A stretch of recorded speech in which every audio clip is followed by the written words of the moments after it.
सङ्कटमा सायद कहिल्यै परेको थियो। मैले भन्ने गरेको छु, सुगौली सन्धि यताको स्थिति हेर्ने हो भने देश अहिले असाधारण सङ्कटमा छ। त्यसकारण यो एकता कुनै ट्याक्टिकल एकता होइन कमरेडहरू, यो कुनै तत्काल गरिहालौँ न चुनाव जित्नको लागि भनेर गरिएको एकता होइन र त्यसरी नबुझियोस् भन्न चाहन्छु म। यो एकता राष्ट्र बचाउनु पर्ने ऐतिहासिक आवश्यकता आइपर्यो।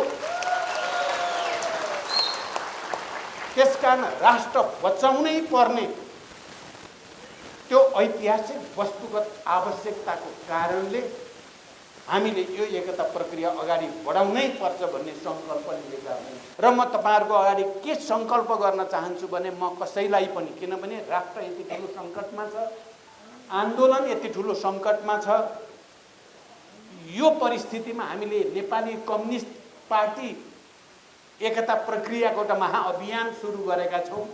म तपाईँहरूको अगाडि सङ्कल्प गर्न चाहन्छु, मेरो तर्फबाट कुनै आग्रह कुनै पूर्वाग्रह हुने छैन। मार्क्सवादको आधारमा नेपाल राष्ट्र र नेपाली श्रमजीवी जनतालाई अगाडि राखेर सम्पूर्ण तागतका साथ यो पार्टीको एकतालाई अझ सुदृढ गर्ने, अझ विकसित गर्ने र प्रतिक्रियावादी षड्यन्त्र जो हाम्रो देशमाथि भइराखेको छ त्यो षड्यन्त्र परास्त गर्न जस्तोसुकै मूल्य चुकाउन पनि तयार रहने विश्वास र प्रतिबद्धता म तपाईँहरूको अगाडि व्यक्त गर्न चाहन्छु। मदन भण्डारीले त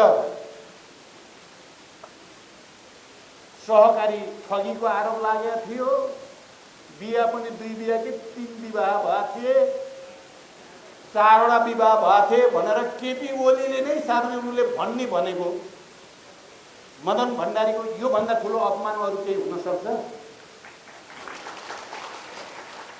अहिले कमरेड विद्या भण्डारी पार्टी सदस्यता पाऊँ भन्दा पार्टी सदस्यता नदिने गरी जसरी गएको छ त्यस्तो एमाले मदन भण्डारीको एमाले हुन सक्छ त?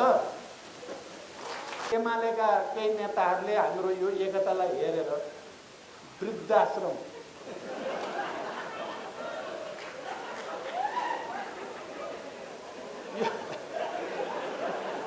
आफ्ना पितृलाई, आफ्ना अभिभावकको योभन्दा ठुलो अपमान केही हुन्छ त? एउटा अर्को र मुख्य कुरा यो होइन मैले भन्न खोजेको अर्को छ।